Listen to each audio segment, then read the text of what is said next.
First of all, Jurgen, injury-wise, what kind of shape are you in going to this game on Sunday? Will you have anybody available who's been out injured? Okay.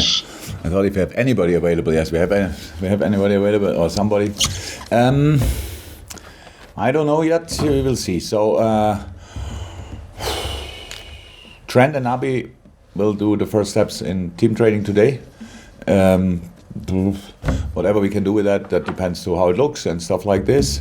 We had some niggles and after the game against Ajax. Obviously, we have to see how they respond. So far, they didn't do a lot apart from treatment and stuff like this. So we have to see how that develops. So I don't know in a moment. Apart from Naby and Trent, nobody is coming back now. Ox looks really promising, but that's obviously he's doing a lot of stuff. He's doing the warming up with the team now, some ball work, a lot of stuff. But we will develop that now over the next few days and weeks, days, and I will see from which moment on it makes sense to throw him in. But he's not too far away. So you think there's a chance that Naby and Trent could play? There's a chance that Naby and Trent can be in a squad, I would say. If they can play, I don't know. If they're in a squad, then they can play, but if they can start or play 90 minutes, then I don't know. So, but I think there's a chance that they are in the squad, yes. Also, it looks like you have an exceptional young goalkeeper. How do you think he would rise to the challenge if he starts against Wolves on Sunday? He looked good, but he is a really calm person, and he will not. What is that? The English saying for that? So he will not be now flying the whole week. So he's a hard worker, and we will. There's no doubt that he will deal with all the fuss around him pretty well. It was a big call to throw him in that game, but thank God it worked out. That's unfortunately not always the case. That doesn't make the players worse. That just is then wrong timing of the manager. So for him it was right. That's good. And now we will see how we carry on. Final one, Cave. There was a Premier League. Just my final question. There was a Premier League shareholders meeting yesterday, and the issue of 5 substitutes was not raised. Are you surprised at that? And are you still hopeful that it will happen sometime this season? I was not surprised because I knew about it. I think that information speaks for itself. Nobody thought it would go through. I told you about the fact that in the managers' meeting it was if we would have voted that day, which we were not allowed to, then it would have been through 100% with 15 or 16 votes, whatever. That it didn't happen since then is obviously a sign that some shareholders, some CEOs, sporting directors, whatever, see it differently to their managers. That's now not a really good sign, to be honest, because it shows then it's absolutely these people now really ignore the player welfare. The coaches don't do that anymore, but these people do it, and that's not okay. But if you don't have a chance to vote for it, then you have to accept that for the moment. But because it's about player welfare, by the way, mental health and player welfare, so it's a whole package. We will not stop fighting for it. So because it's just the right thing to do.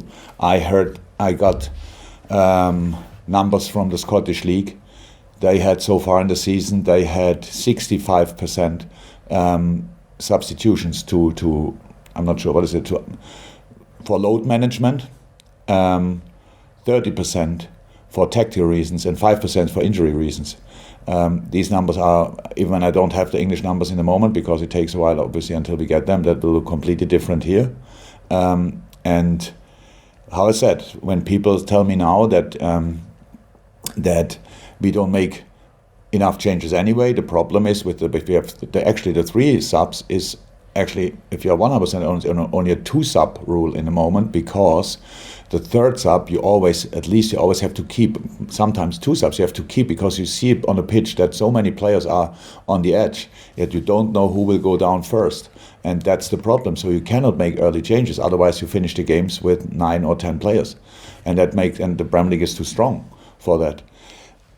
I know what people said about it, and maybe when I was kind of disappointed, angry, whatever. In some moments, I'm not.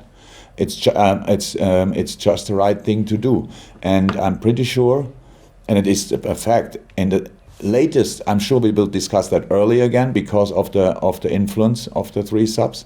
Only 3 subs. Now all the teams have to play from now on all 3 days, pretty much. That will be massive for all teams from now on, because now everybody will feel the difference to other seasons. And next summer, it will become a problem for Gareth Southgate, because all the players Gareth wants to pick are obviously play international football, most of them. The few Aston Villa players not, but I think pretty much all, maybe Leeds not, Phillips, but most of them have played so far 3 times a week, will do that from February on again. Play now 3 times a week all the time. So Gareth will get what we can give him. And if we stick with 3 subs, then it's for him, then he has a problem then. So it's an FA problem. In my understanding, and Scott Parker mentioned that in our managers meeting. He said, from a Fulham point of view, he has to say 3 subs is better, because 5 would be an advantage for bigger squad stuff like this. But he doesn't think we should vote about it. He thought we should just decide about it, not us, obviously, just the Premier League or the FA.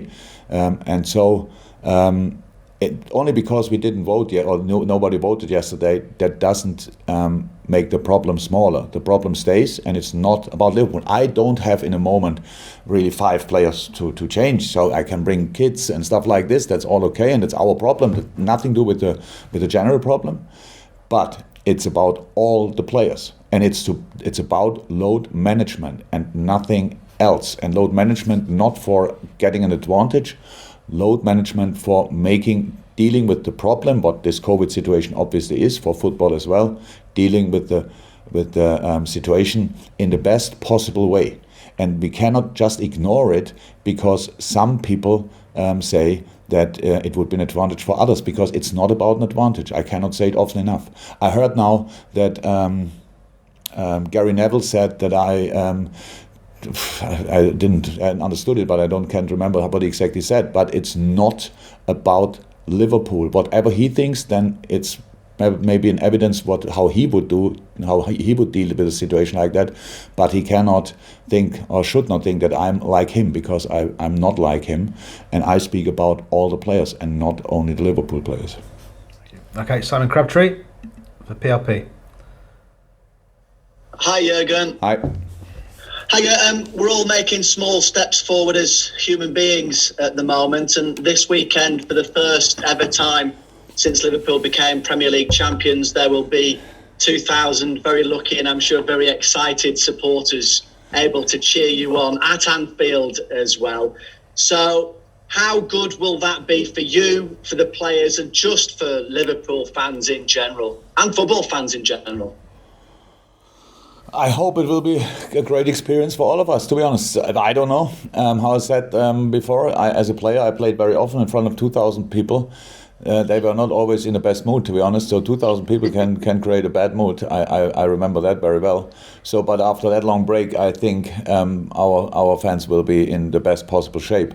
And what we always said, when you go to Anfield, it's not important how many you are. It's all about how big your influence will be. And I hope that 2,000 people can be really influential, to be honest, that they really help. They should, first and foremost, they have to enjoy the game. So I don't hope that if they see the first pass, which will not arrive from player A to player B, that they think, oh my God, again, stuff like this. They just should be happy that they are in the stadium again. I am very happy that we have them there. And yeah, let's make the best of it. I get the impression from the lucky people who I've managed to speak to or read about online that they are genuinely excited about it. And I saw that one of them said it felt like being at the first ever football match again, because it's felt like forever. So I'm going to pick your brains a little bit. Can you remember the first time that you ever went to a football match as a fan, and what it was like and how that made you feel? It was for sure. Oh, I watched my local team as often as possible, but that was a non-league team. My first professional football match I watched was 100% at Stuttgart. I was a little kid. My granny made me a jumper, which looked like the match kit of Stuttgart. Was a bit itchy, but it was still the nicest jumper I ever had in my life. And yeah, I have memories. I can't remember the game, the opponent, to be honest, but I was probably only 5-6 years old, so it's really long ago. But I can remember the excitement that always, because I couldn't go very often, played myself and for other reasons.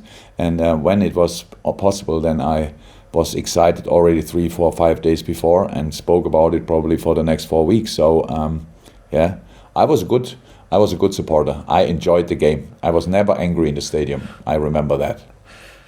Thank you. Juliet, BBC. Jurgen, just following on from that, because you're obviously Premier League champions and fans haven't had a chance to see the trophy, will the club be doing anything different? Or will they present the trophy? Will there be an opportunity to see that trophy? I don't think so. But in these kind of things, at least so far, I was not involved, to be honest. But I didn't hear anything. I don't think so. So we come on. Now we make the first step. So, and why should now the first 2,000 see it, and then the next 3, 4, 5, 10,000 hopefully don't see it, and stuff like this? We will find a moment when we show it. It's still here or wherever, I don't know. And we will find a date where most of our fans are able to see. And by the way, they saw it already. On television only, but that's more for most of the fans in the world like this. So we will find the appropriate moment. The answer is no, Juliet, by the way. It won't be. So. The answer is no. Okay. Yeah. Is that it? Fantastic. Yes, okay. that's all. No problem. Okay, we'll go to James from TalkSport and then to Ian Kennedy from BBC Merseyside. Jurgen, you've had 4 full days off between the Ajax match, or you will have 4 full days off between the Ajax match and the Wolves game. Just how significant is that? Just how beneficial is it to have that period of time of recovery between Ajax and what's going to be a huge game on Sunday? Yeah, it will be a huge game. No, it's absolutely was great and necessary as well. So we don't have 4 days off, by the way. We just don't play. But in our normal weeks, we would play today, and I sit here and I feel pretty good. But I'm very happy that we don't have to play today, to be honest. So we have now 2 days again to prepare, and that's what we will do. And you saw it in games, whatever. Days off for players are rare, but very important. Most of the time we cannot give it. We try to squeeze out everything we can, and that's what we did this time as well. So yeah, I was really pleased about the opportunity, but that I think you knew that anyway.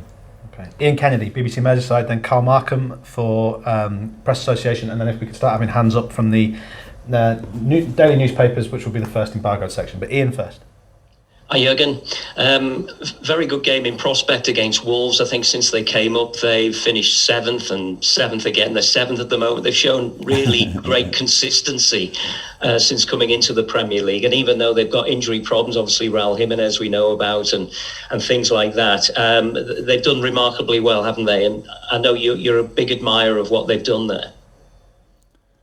I am, because it's just good. It's just good, and when you play them, they don't even play like the 7th of the league. They play like an absolutely top team, and they had now in the especially last year, they had the European League to deal with, and they did it exceptionally well. To be honest, played there well, and then that's a really tough task, even after getting promoted only a year ago. Before that, so absolutely outstanding.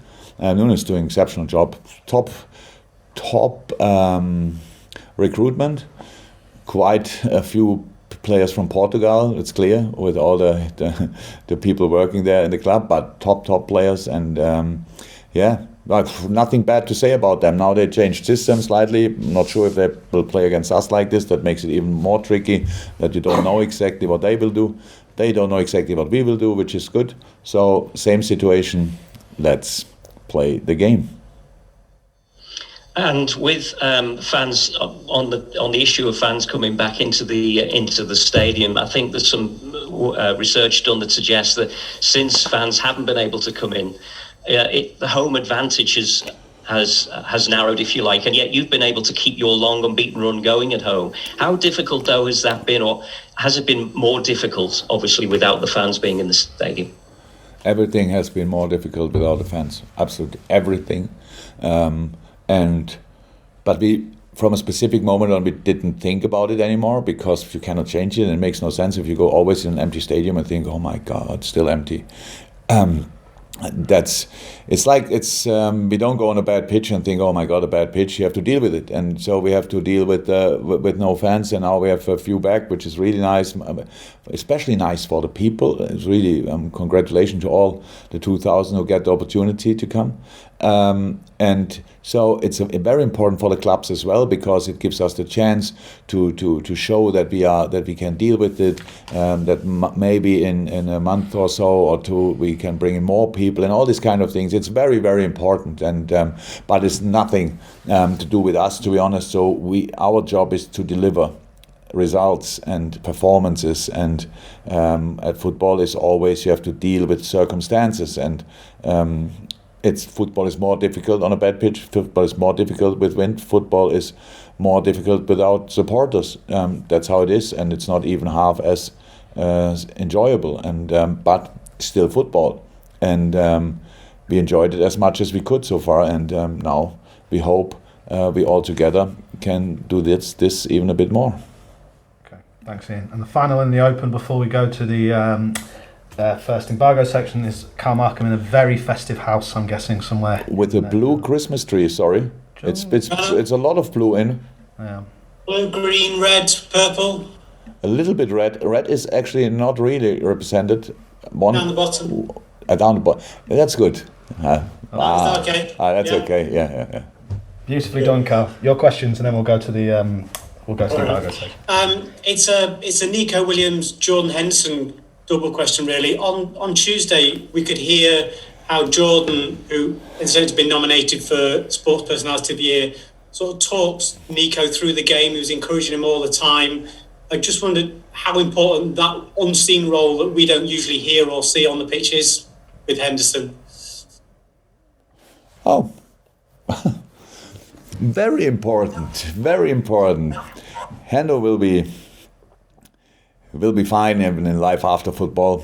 If there's a life after football, I mean, if you want to stay in football, that's possible for him as well. But if you want to do something completely different, he will be fine in that as well, because it's just a smart person, a very thoughtful person, caring person. And so you saw that, and a leader as well. You saw that in the summer when there were some issues with players and stuff like this, where they had to find solutions. And Hendo was maybe the voice of that group, and that's a lot of work, to be honest.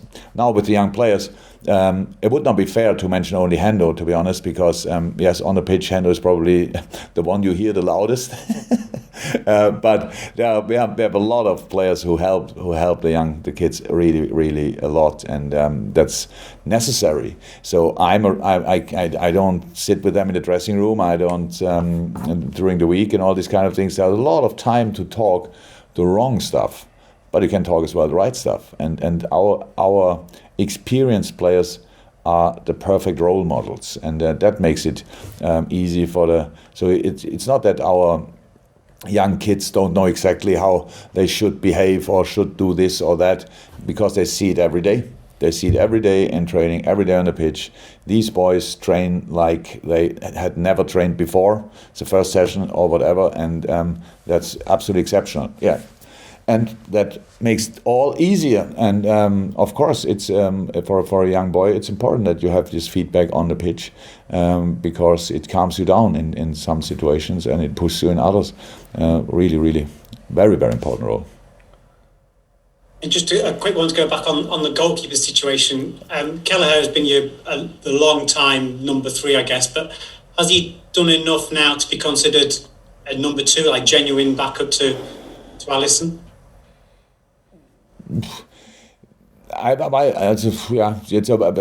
Yes, he has. But is that in life we have to prove things? That's unfortunately like this. But Cruyff is a sensational, talented goalie. So, and for goalies it's really difficult. Goalies have to wait. They can be exceptional. Have to wait for their chance, because there's only one goalie on the pitch, and if this goalie plays for 10 years in a row, then it's pretty difficult. You can be still a wonderful goalie, nobody will see it. So now he got the chance, and I think he convinced everybody. He didn't have to convince us, obviously, that we thought it will be like this, but he convinced everybody, and that's good. But Adrian doesn't deserve just to write him off now. There's no reason for that, and he supported Cruyff in an exceptional way. After he got information that he will not start, he behaved unbelievable. So really, really, really respect for that. I have a lot of respect for that. Expected it actually, but anyway, I have a lot of respect for it. And Cruyff did well. So there are not a lot of reasons which I could mention in this moment to say he will not start against Wolves, but there is training in between, there are other things, he has to stay fit, we have sessions, so all this kind of stuff. So, but he has done enough to convince me, but he did that already months and years ago, but sometimes you have to wait for the right moment, and we thought the right moment came on Tuesday.